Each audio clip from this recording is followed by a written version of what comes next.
Hi everyone, and welcome to another one of Wellspring's Be Well Wednesday Talks, an informational webinar series that discusses a wide range of topics related to the experience of cancer. And so today's talk, titled The Science of Happiness, will provide participants with a scientific framework to learn how to shift the way they think and make the most out of their mental resources to boost happiness. Next slide, please. I'm also very pleased to say that this talk is a collaborative effort with Carley's Angels. Carley's Angels, which was founded in honor of Carley L. Allison, is working to unite traditional and holistic cancer while spreading Carley's message of always smile. Carley's Angels is excited to present this talk with Dr. Mandich, bringing both the power of integrative cancer care and smiles together for cancer patients and their families.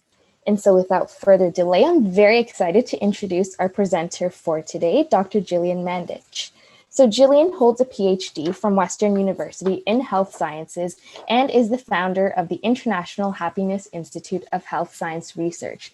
She is also the co-lead investigator of the Canadian Happiness at Work study and is part of the Meant2Prevent research team at SickKids. Dr. Mandich also appears regularly in the media on shows such as The Social, Marilyn Dennis, Breakfast Television, The Morning Show, and CBC, and is a top-rated keynote and TEDx speaker. So we're very fortunate to have her with us today to share her expertise with our community. And with no further delay, I'll pass it over to you, Gillian. Thank you. Can you hear me okay? Is my volume okay? Yes, I can hear you perfect. Perfect. Well, hello, everybody. I'm so happy to be here with you today. And there's probably a lot of you that we've never met before.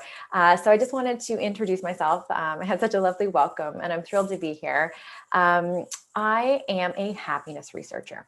So I study the science of happiness. So what all of my research focuses on is how can we improve happiness in our life? And I also was a co-lead investigator of a study that was done this year in partnership with the Canadian Mental Health Association and a colleague of mine, Dr. Ramit Billen, where we looked specifically at happiness in the workplace. The data was collected. It was a national study. We had over 1,100 Canadians fill out the survey, and it was done in January and February. So our work life is a lot different now. So we're looking at kind of how we can build on that to learn from pre-pandemic to build that into post or our current reality. I also am the happiness expert on a lot of different shows, all Social, Marilyn Dennis, Breakfast Television, Global's Morning Show.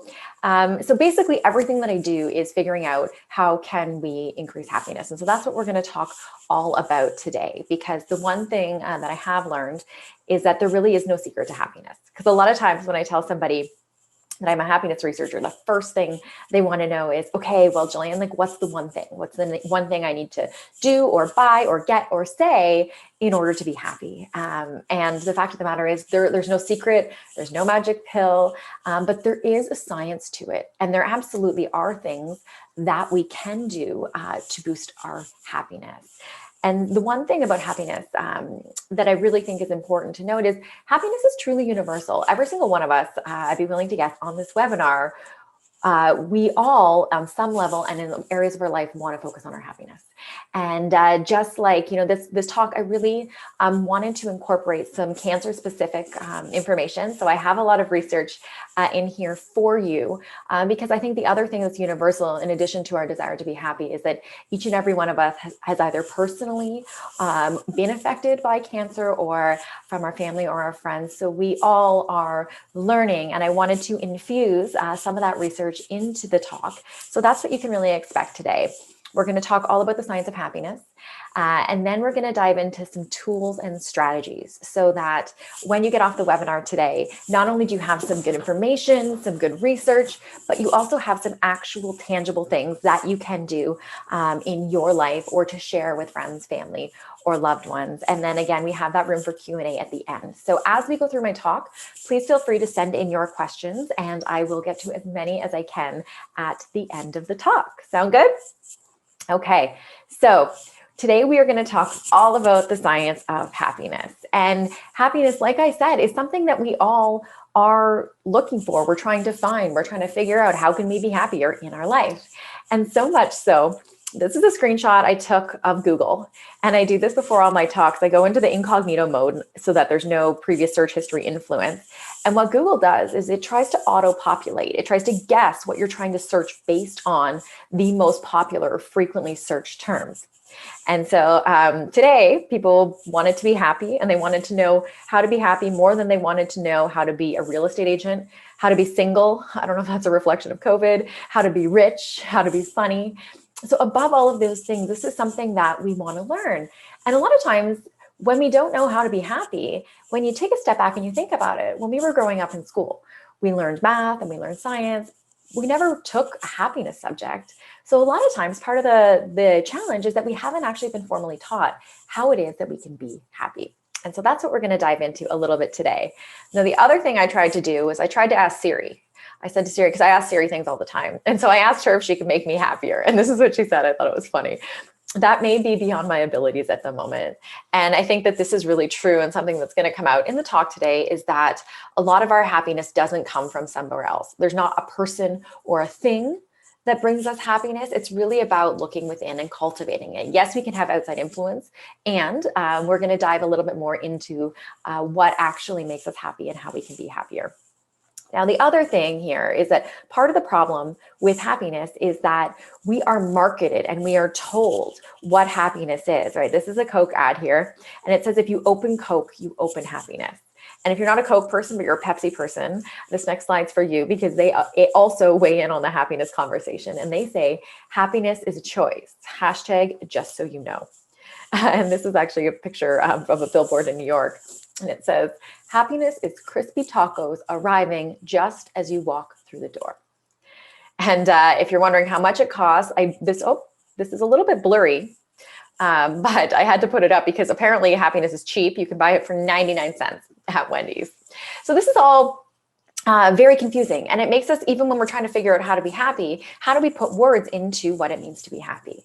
And the other interesting piece is, if I was to ask all of you to type in the chat what it means to you to be happy, or how you would define happiness, I would get a different answer, or slight variations or different answers from all of us, because happiness is different and unique at the same time as it's universal.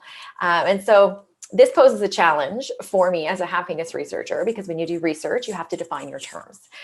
So this is the definition that I commonly work with, that's often cited in literature, where happiness is an experience of joy, contentment, or positive well-being, combined with a sense that one's life is good, meaningful, and worthwhile. So if you love words and definitions, there you go. But more than that, I think the key piece of happiness is that so often we think, I will be happy when, fill in the blank, right?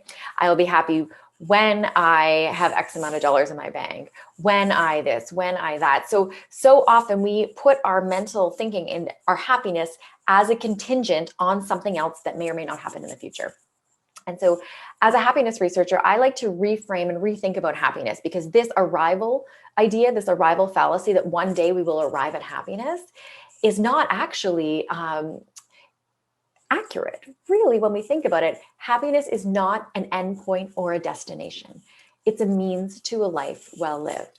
And when you think about it like that, it really shifts your perspective of what happiness actually is, because then we don't just arrive at happiness one day and then we're happy for the rest of our life, right? We have days where we feel happy, we have days where we don't. So instead of thinking about happiness as a destination, when we can reflect on all of the elements that have brought us to right now in our understanding of happiness, but then right now we can really rethink that, and then we can revise it. Because this is the way I think about happiness. I think about it like a practice. It's kind of like, I don't know if any of you guys follow The Rock on Instagram, but if you do, The Rock, before COVID anyway, when he was traveling on all his movie sets, he would bring this like 30,000 ton gym with him everywhere he went. And the reason he did that was because The Rock knows that in order to be strong and fit, he has to work out on a regular basis, right? The Rock would never walk into the gym, have the best workout ever, and then leave the gym and say, oh, you know what? I've reached fitness. I'm good. I don't have to exercise again, right? That even almost seems a little silly to say out loud. But the same thing can be applied to nutrition too, right? Fitness is a practice. It's something that we have to exercise if we want to be fit and healthy. Same as nutrition. We wouldn't just eat this green smoothie that you can see here on the screen with, like, say I put all the superfoods and kale and everything in it. We would never drink that smoothie and say, oh, you know what? I've reached nutritional wellness. Like, I'm good. I don't have to eat again. We understand that if we want to be healthy, we need to eat healthy food every single day. And so if we can take our perception of happiness, instead of being as a destination, something that we'll arrive at, and we can think about happiness the same way that we think about fitness or the way that we think about nutrition, it really changes the conversation and how we go about creating a happy life. So now, the other thing you might be wondering in terms of happiness, and usually when I do talks in person, I'll have like an Eeyore type person put up their hand and they'll say, you know, Gillian, I'm just not a very happy person. I was born and I haven't been that happy. Some people are glasses half full. I'm more glasses half empty. And to that, I like to share about some of the research looking at what actually isn't impacting our happiness. So yes, absolutely, there is a genetic component to happiness. So you can thank your parents or not, but that does have an influence on your happiness. And our environment affects our happiness, right? That's not surprising. And there is another piece of our happiness that we can actually focus on, that piece that is our thoughts, our actions, and our behaviors.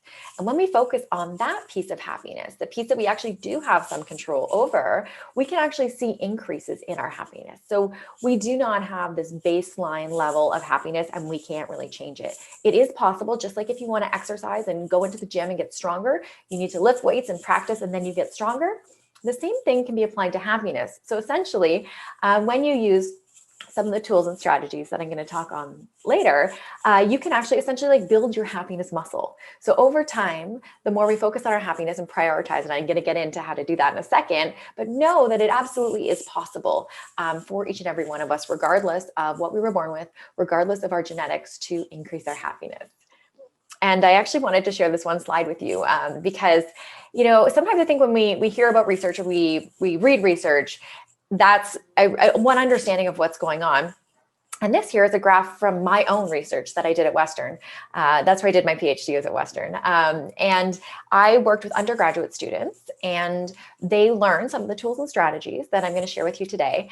And in just 4 weeks, you can see from the blue bar at the beginning of the study to the green bar at the end that we actually saw a significant increase in happiness for the students over just 4 weeks. So I've seen this possible in my own data.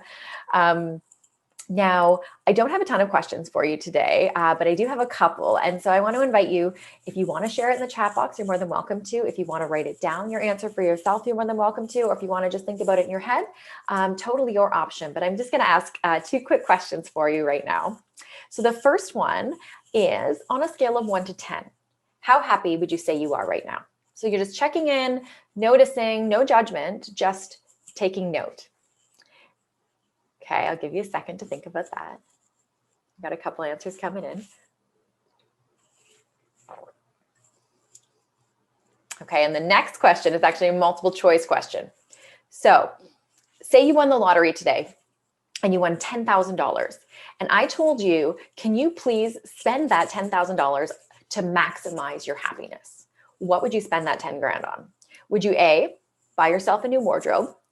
B, spend it on a trip to Jamaica or wherever you want to go in the world once the pandemic's over and it's safe to fly?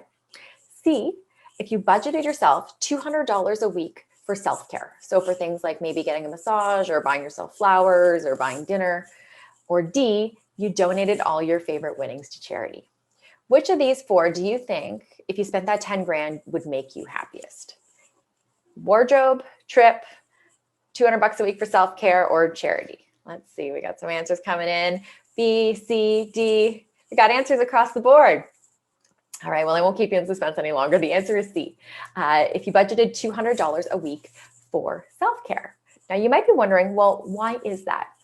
And the reason is because research shows that we're actually pretty good at assessing how happy we are.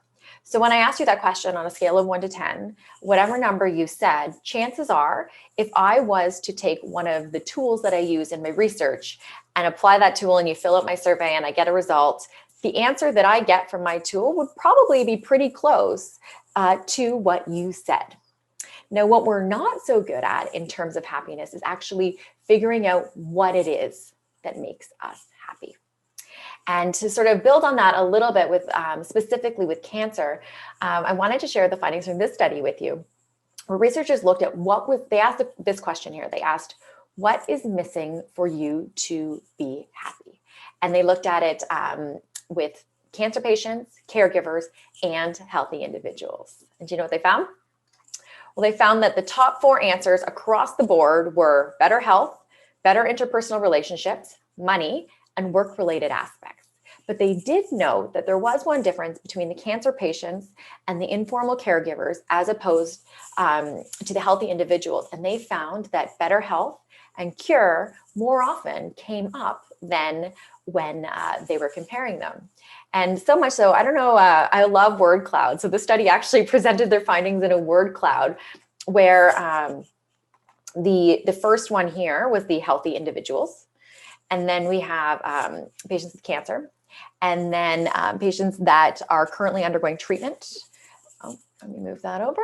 And so you can see across the board compared to all the different, and then patients that are in recovery, remission, and then with a terminal diagnosis. So when we look here, across the board for all the different sort of facets of cancer, we're seeing slightly different health being much more at the forefront.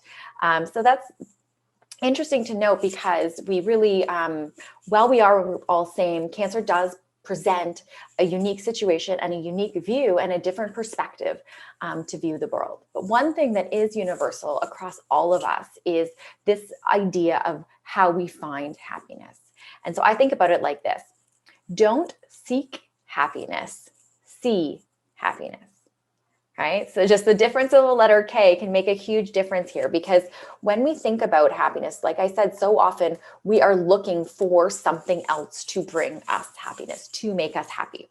But if we can shift that lens and instead look around for what is already in our life that makes us happy, it starts to shift things. Because remember in the quiz when I asked you which of those A, B, C, or D would make you happiest? The reason that self-care or doing something for yourself every week for a year would actually boost your happiness more is because research shows that small bursts of happy moments actually add up to a happier life. When we have these little boosts here and there, and when I use the word little, I mean it in terms of like time or effort, but not in terms of impact, because they really do matter. And they create these bursts of upward spirals of emotion. So you know what it's like to have a bad day, and then somebody does something nice for you or something thoughtful for you, and it starts to shift your mood. What happens is that actually those small bursts of happiness, looking for little things throughout the day that bring you happiness, is really important. And so you might be wondering, okay, well, why is that? Why is it that we often think the birthday or the party or the wedding are the things that actually make us the happiest? But the reason is we actually anticipate those events more. We remember them, we reminisce about them, we recall them more, because those days stand out more than the day-to-day life that we tend to live. So while we think about them more in terms of impact in our happiness, because we show up every day, the key piece is really looking for those small moments of joy that we can actually create in our life every day. And so I just wanted, for all of you Carley's Angels people, when I was first asked to do this talk, they sent me Carley's book, Always Smile. And I read the whole thing, and it was really inspired as I wrote this talk. And the book really was at the forefront of my mind, and Carley was at the forefront of my mind while I was preparing this talk. So a couple times in my presentation today, I've actually pulled a couple quotes from the book that were Carley's words to help us give some context to that. So the first one here, Carley said, "Happiness is found in the day-to-day. It's found in the smile of someone who loves you." So for such a young woman, such wise words, because she recognized that happiness isn't in the big things out there. It really is in the day-to-day things, the things that we do every single day. Those moments are really key in terms of our happiness. Okay, I have another question for you. What do you think the opposite of happiness is? Any guesses? Any guesses to the opposite of happiness? I can tell you that when I first started studying happiness, I thought that the opposite of happiness was sadness. And from a personal perspective, yeah, we're getting answers: anger, sadness, frustration. When I when I first started studying happiness from a personal perspective, one of the reasons I wanted to study happiness was to learn, how can I figure out how to be happier? I don't want to feel those challenging emotions like sadness, loneliness is another answer coming in, anger, frustration, anxiety. I want to figure out as a researcher, how do I not have those and just be happy all the time? And so one of the things that I was really surprised to learn was that one, the opposite of happiness is actually apathy, not caring at all. And I was really surprised to learn that in terms of healthy psychological functioning, we really do need to embrace a spectrum of emotions. By recognizing that we have highs, we have lows, it takes the pressure off of us to all the time to feel happy. And that's a really key piece of this picture. So, I'm a happiness researcher. I am not happy all the time, nor would I recommend to anybody to want to be happy all the time. This quote comes from Dr. Susan David, who studies a lot of emotional intelligence. And she said, it's normal, healthy, and a good thing to experience the full range of the emotional experience. And I think this is important to know because when we think about happiness, we can take the pressure off us to know that if we're not having a happy day, if we're not feeling good, that's part of the experience. And it takes the pressure off us to feel like we should be happy all the time. One of the things that really matters and contributes in terms of how we look and think about happiness is our mindset. And I have another quote from Carley here that I absolutely love. And she said, before, if I was going to go see somebody going through cancer, I'd say the typical things. Keep your head up. There's always a light at the end of the tunnel. But after going through it, I can say, I know it's hard. I know it seems like there's never an end, especially chemo. It feels exhausting, but never, never put doubts in your mind.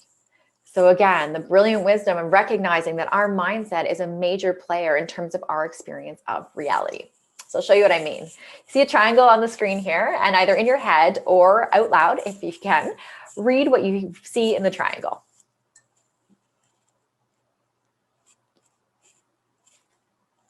All right. Do you guys read a bird in the bush? That's what I read the first time too. But if you take a second and actually read and put your finger and go across word for word, it says a bird in the bush. And I show you this because sometimes our mind, it doesn't actually intake everything and output everything to us in an accurate way. So our mind isn't this like absolute never wrong thing. It really is something that our mind shapes what we see, but it doesn't always necessarily have an accurate picture. We actually have this thing in our brain called the negativity bias. And the negativity bias is this hardwired thing from a survival perspective that we always had to be looking for what was going to go wrong or fear. Or the example would be if you received 10 compliments today and one person said one bad thing about you. At the end of the night, when you put your head on the pillow, what's the one thing that you're thinking of? Right? It's the one thing. That's the negativity bias. And so we actually have to work to override that. And if we want to start seeing more positive things in our life, we have to work to start noticing and recognizing more positive things. And one of the effective ways that we can do that is by what's called reframing. So reframing is looking at the same situation from a different lens.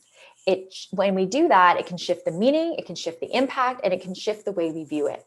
So for example, viewing a rainy day as a rainy day or as an opportunity to see a rainbow. Exact same situation, exact same weather, different lenses to impact what we see. Now, another example of this, I know that right now, especially during the pandemic, we aren't able to see our family as much for the holidays. So looking forward to some of the holidays or thinking about Thanksgiving, instead of saying, I'm not celebrating the holidays this year because I can't be with my family, a reframe in a more positive light would be something like, I won't be able to be with my friends or my family for the holiday this season because I'm prioritizing their health and safety. Exact same situation, different reframe, different perspective, different experience of the same situation. And Carley also had a reframe in her book. She said, scars are a reminder of the life you have lived, right? So it doesn't change the situation and it doesn't necessarily make it any better or worse, but what it does is it changes how you view it and how you experience that situation. Now, the other piece of this is it doesn't just happen. We don't just start to look for good things. We don't just automatically positively reframe things. We have to work to train our brain to do it because our brain likes to take the path of least resistance. So I'm going to show you what I mean with a quick example here. So on the screen right now, you'll notice that there are words in different colors. And what I'm going to ask you to do in a moment is, and again, you can do this in your head or out loud, is to say the color of the word, don't read the word. So you say the color the word is in, you don't actually read the word. So the first sentence or the first row would go blue, green, purple. Okay, I'm going to give you a minute to just do the other thing there for you.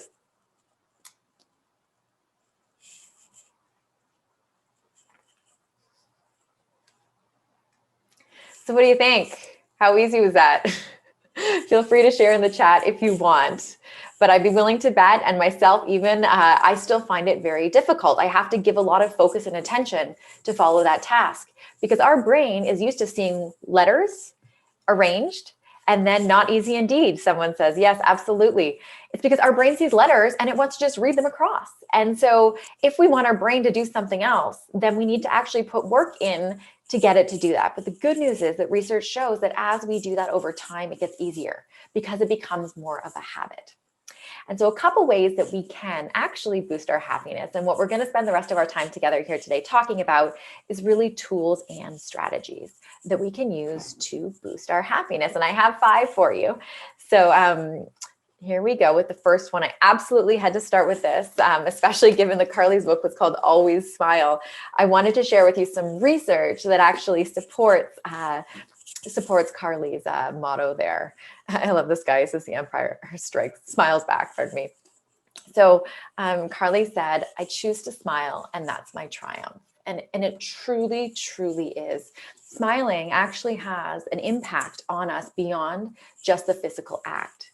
So there's a research study that was done where they were looking, and this has been done and replicated a couple times. So the study that I'm sharing with you is actually the one that just came out this year. So there was 2 different groups that were brought into a research lab. One group was brought in and they were given like a pencil and they had to bite on it like that. So you can see like the first picture here, picture A on the left. And what that does is it essentially forces your mouth into a smile. So some of the muscles that you would use to smile are moving when you do that. The second group was instructed to do nothing. And then they saw different pictures and different emotions. And then in a second study, in the same one, they had to take the pencil and put it in front of their teeth around their lips. So it was controlling for the pencil, but the mouth wasn't using the shape of a smile. And so what the researchers found was that even a smile, even if it's a fake smile, and what I mean by fake smile here is that people that bit on the pencil can have a positive impact on our mood. Essentially what happens is when you move certain facial muscles, you can kind of like trick your brain into thinking that you're happy. And what I mean by that is that when you smile, when those certain muscles fire, they send a signal to your brain and your brain says, oh, Gillian's smiling. And the brain doesn't ask why you're smiling. It just understands that the muscles that are involved in smiling are firing. And when your muscles tell your brain that you're happy, you're more likely to see the world in a positive way. And the muscles that move when you smile, they also stimulate what's called your amygdala. So that's the part of your brain that's where we feel emotions. And it helps us to also encourage an emotionally positive state. So smiling doesn't just feel good, but when we do smile, we actually see changes in our mood and how we see the world. So I think that's a really cool thing to know. Now, the second tip that I have is all about connection. And I think especially right now in the pandemic that we're living in, connection is more difficult than ever, right? I have this little picture here. I don't know if you guys remember, but when I was growing up, we'd ride our bikes to our friends' houses, right? And before phones or before COVID, that's where we saw our friends. But now the fact of the matter is that things are different. And yet, one thing that has not changed is how important social connection is to us and to our health and to our happiness. So a really big study out of Harvard, the Harvard Study of Adult Development, found that social connection was the #1 predictor of long-term happiness. Out of everything, above age, above gender, above race, above all of these things, the #1 thing was social connection. And I think especially right now where we are needing to be more physically distant from each other, this is so important to consider and to figure out creative ways. I like to use the term physical distancing, not social distancing, when I talk about what's going on right now, because even though we physically can't be together, we still need to be more than social than ever. We are, as humans, creatures that crave connection, and it is really, really important. it is also important to note that we don't actually have to physically be close in order to feel close.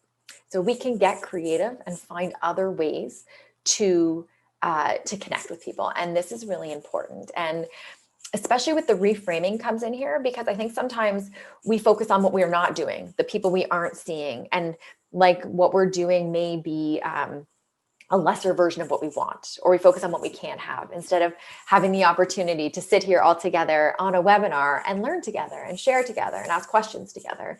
So reframing what we're going through right now and getting creative, figuring out other digital, virtual ways that we can connect is so, so important.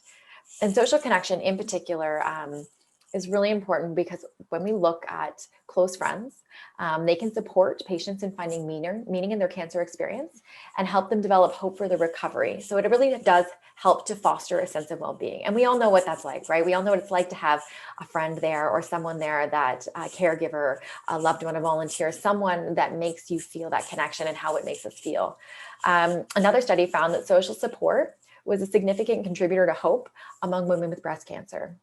And it also does help to play an important part of the recovery process among cancer patients. So absolutely, especially specifically in terms of cancer, social connection is really, really important. That connection doesn't necessarily have to be physically connected, but finding ways to reach out to one another to let them know they care. Now, the other way we can find connection too is something that was done in this particular study where women with breast cancer were either assigned to a group that had positive psychotherapy or a control group with no psychotherapy. And at the end of the study, the authors found that the positive psychotherapy group had a reduction in mental pressure, improvement in the mental health status, and an increase in patients' psychological health. So when I say connection, one element of connection is friends and family, things like that. Another element of connection is reaching out for support, talking to a therapist or a trusted professional. So that's another way we can really help to seek that connection, and finding resources right now, that we can really use to create that connection. It's so important.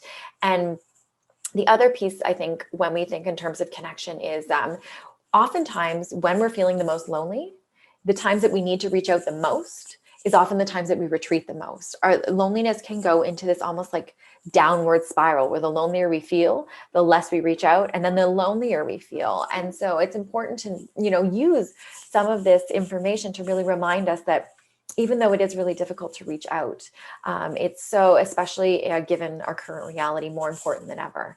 And so if you're watching the webinar right now, and you think of someone that popped in your mind that you thought of or that might be feeling lonely, after this webinar at some point today, I really want to invite you to reach out to them and just pick up the phone and see how they're doing. Because what that's going to do is not only is it going to boost their happiness, but when we do nice things for other people, when we reach out, connection is a two-way street. It really does go both ways. And so we can help support each other in that by reaching out and just asking, hey, how are you doing? Are you okay? Now, the third tip that I wanted to talk about is gratitude. Now, in that study that I talked about, where I showed you from my study at Western with the bar graph earlier, after the studies and during my study, I shared with my participants every week for 4 weeks different skills that boosted happiness. And at the end, I did some interviews with the participants to figure out, what did you think? What did you learn? And one of the things I asked was, which tool or strategy out of all the tools and strategies was the one that was your favorite? And this was it. It was gratitude. And gratitude is essentially taking time to think about things in your life, or people or places or anything in your life that you're grateful for. So I'm curious for you right now, when I ask this question, what is one thing in your life that you're grateful for? What is the first thing that comes to mind? Feel free to share it in the chat box. You absolutely don't need to, but just asking yourself and reflecting right now in my life, what is it that I am grateful for?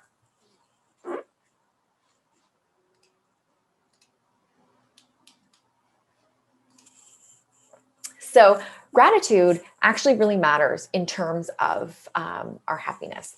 So I think all of us on this webinar right now would agree that if we won the lottery today, we would be very happy, right? And so researchers actually studied the difference between, studied gratitude and lottery winners.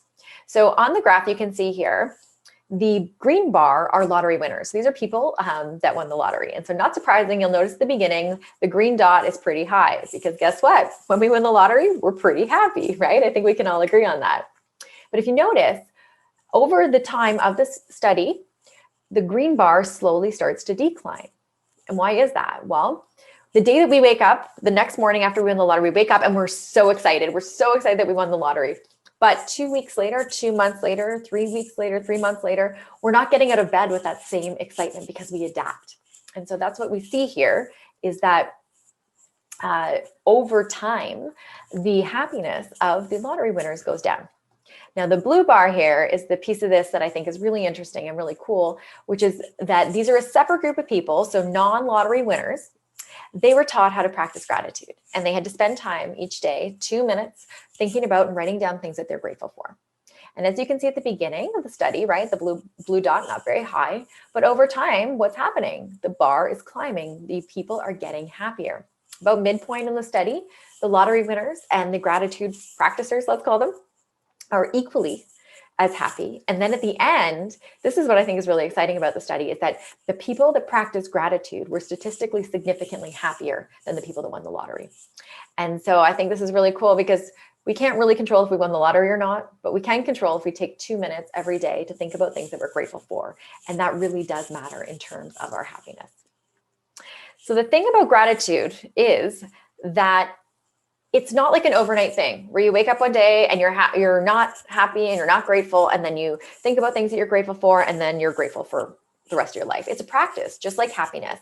And what gratitude does is slowly over time, you start to see shifts. It's a slow build. It's kind of like the iPhone. So this is pictures from the iPhone. From the far here is when the first iPhone came out. And I don't know about you, but I remember when the first iPhone came out, I was like so excited. I thought the camera was amazing. I took pictures of everything. And then if you look, each generation of the iPhone, slowly a little bit sharper, a little bit clearer, a little bit brighter.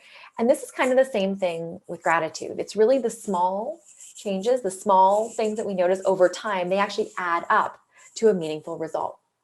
Now, you might be wondering what matters in terms of gratitude. Does the question matter? And the answer is no. You can ask yourself anything. I just have a couple examples on the screen here, body parts that you're grateful for, people, skills or abilities that you have, things that you've learned. It really doesn't matter what question you ask. It's that you're focusing on something or some area or person or thing in your life that you are thankful for. What does matter is that you're as specific as possible when you're thinking about it. In a good, better, best situation, good is thinking about it, best is writing it down. Mixing it up, because remember how I said with the lottery winners, we get used to things. So mixing it up, and it doesn't need to be every day, but asking different things that you're grateful for, thinking about different things. So it's not the same 3 answers every single day. There's lots of tools that you can use to actually help you with this. There's apps that will send you notifications to ask you what you're grateful for. There's journals. You can get your own journal, make your own journal with a piece of paper, anything you want. But using a tool can sometimes help you to create that routine because it's a quick thing to do, but we can sometimes forget. So maybe leaving the journal at your bedside table or having it where you have your coffee in the morning, whatever works for you. But sometimes when we get into a routine, it can help to make a behavior more automatic. Now, last 2 tips. The first one, I think this is a big one right now because we are consuming a ton of media right now on average across Canada. And part of this problem is we don't see news like this right now, right? This guy says, breaking news, local stingray in great mood. We are not, I think we can all agree, seeing news like this right now. We are seeing doom, gloom, scary, fearful, anxiety-causing news a lot of the time. And it's important to know that our environment matters. What we watch and what we listen to matter. So much so that 2 other happiness researchers, Sean Aker and Michelle Gillian, were actually looking at the impact of news on mood. And they found that people who watched 3 minutes, just 3 minutes of negative news in the morning had a 27% greater likelihood of reporting their day as unhappy 6 to 8 hours later. So the residue that comes from watching the news, it can be very, very detrimental. So yes, we absolutely need to consume the news to stay informed, but we need to be checking in with ourselves when we do. And when we start to notice fear or anxiety or things like that coming up, it's time to turn it off. We don't need to have the news on in the background all day. We don't need to have the news playing in the car all the time when we drive. All of that could be contributing to our mood and how we're feeling. The other side of media is social media, right? When we look on social media, and I think especially right now, a lot of us are taking our phones and we're scrolling more than ever, and we are letting that impact us, because when we look at social media, we're taking our life and wherever we are in our life, and we're comparing it to somebody's highlight reel or the piece of their life that they choose to show, which is not an accurate representation of life. It's probably, oftentimes we think things are filtered or cropped or staged. So we're comparing our reality to something that is not reality, which can be really detrimental for our mental health. When we look at likes and things like that and use that to determine if the post was good or if we're liked, we can get into a slippery slope, because these are all unrealistic expectations. Social media can be a great tool to connect. And I talked earlier about how we have to get creative in terms of connection, which is absolutely true. We need to be very smart consumers of our social media, not passive consumers. So if you have friends, if you have a Facebook group or you have a support group, it can be a great tool. But we need to have boundaries in place. So clear goals. Am I going on social media to see what my friends are doing, what my family's up to? Am I just scrolling mindlessly on social media? How much time am I spending on social media? Some of these questions really help us to be an active, intentional, deliberate consumer of social media, as opposed to a passive consumer, which can be really, really supportive and beneficial for our mental health and our happiness. Now, the last one, tool that I want to talk about, I think is incredibly important, especially specifically when we think about cancer, and this is hope. And hope is an emotional state.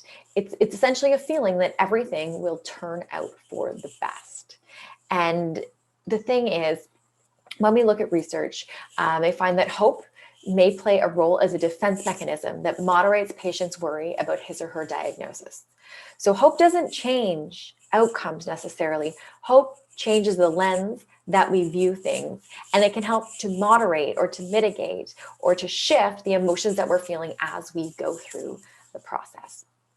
Now, there's this really cool term that I love in the research, and it's called learned hopefulness, because just like I was talking about happiness, right? We can build it as a skill.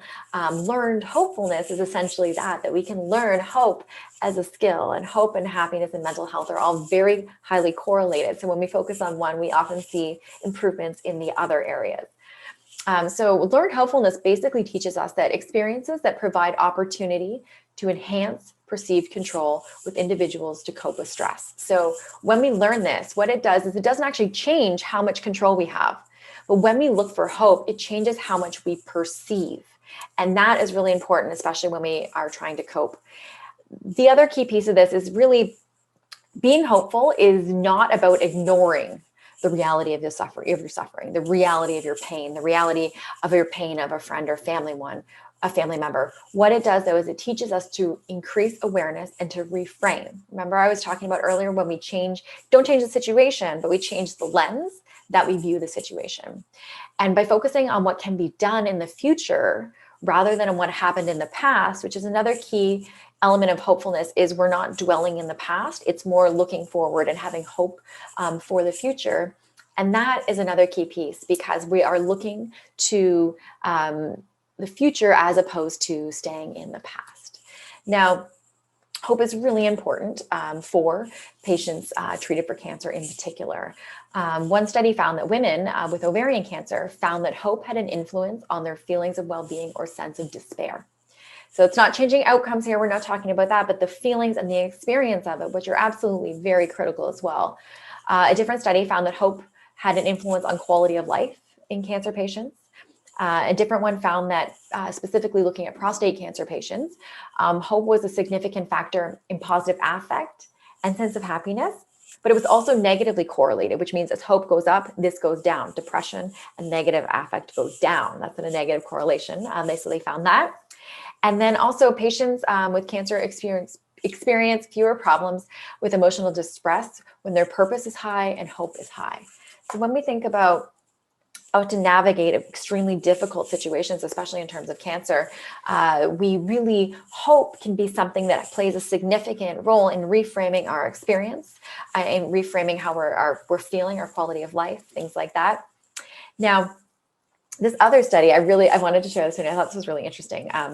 This one looked in particular at the relationship, purpose in life and hope among patients that had cancer.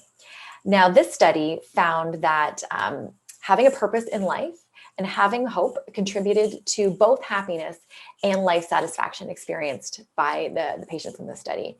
And not only did they look, and the reason I wanted to bring this one up in particular is because not only did they look at hope and how it affects a patient with cancer, they also looked at people that support the patient with cancer. And they found in this study, they looked at nurses, doctors, and social workers.